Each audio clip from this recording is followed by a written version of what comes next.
जीव विज्ञान को अंग्रेजी में हम लोग क्या बोलते हैं? बायोलॉजी बोलते हैं। क्या बोलते हैं अंग्रेजी में? बायोलॉजी बोलते हैं। हमने आपको कहा कि जीव विज्ञान को पुनः हम लोग 3 उप विषय में बांटते हैं। कितने विषय में? 3 उप विषय में बांटते हैं ना। पहला कौन है हम लोगों का? वनस्पति विज्ञान। पहला क्या है? वनस्पति विज्ञान। और वनस्पति विज्ञान को अंग्रेजी में क्या बोलते हैं हम लोग? बॉटनी। क्या बोलते हैं? बॉटनी, है ना। उसके बाद दूसरा कौन होता है? जंतु विज्ञान। और जंतु विज्ञान को अंग्रेजी में क्या बोलते हैं हम लोग? जूलॉजी बोलते हैं। और सूक्ष्म जीव विज्ञान, तीसरा कौन है? सूक्ष्म जीव विज्ञान। इसको हम लोग अंग्रेजी में क्या बोलते हैं? माइक्रोबायोलॉजी। माइक्रोबायोलॉजी।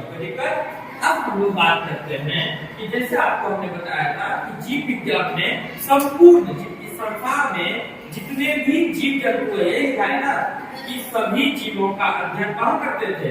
जीव विज्ञान में। लेकिन जब जीव विज्ञान को अलग अलग भाग में बांट करके अध्ययन करते हैं, पढ़ते हैं, तो चीजें फिर क्या होती है? बच जाती है। एक बात बताइए, संसार में या तो पेड़ पौधा जीवित है, या तो मनुष्य या जानवर जीवित है, या छोटा छोटा कीड़ा मकोड़ा, इसके अलावा और कोई जीव है क्या? यही 3 जीव है ना।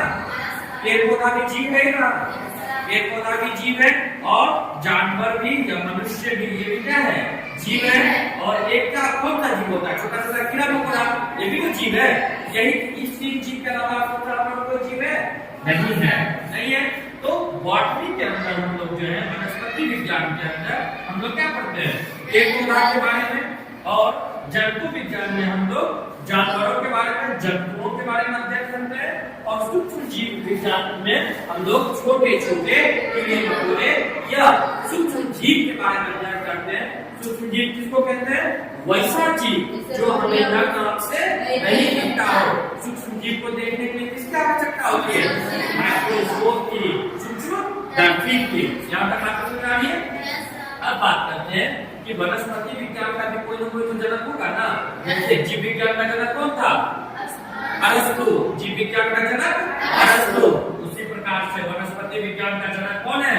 थियोक्रेटस। जंतु विज्ञान के जनक अरस्तु। और सूक्ष्म जीव विज्ञान के जनक एंटोन और लिवेनो। कोई दिक्कत? इतनी सारी बातें, ये बेसिक स्ट्रक्चर था किसका? बायोलॉजी का, जीव विज्ञान का। कोई दिक्कत नहीं है ना? समझ आ रही है? चलिए ठीक है।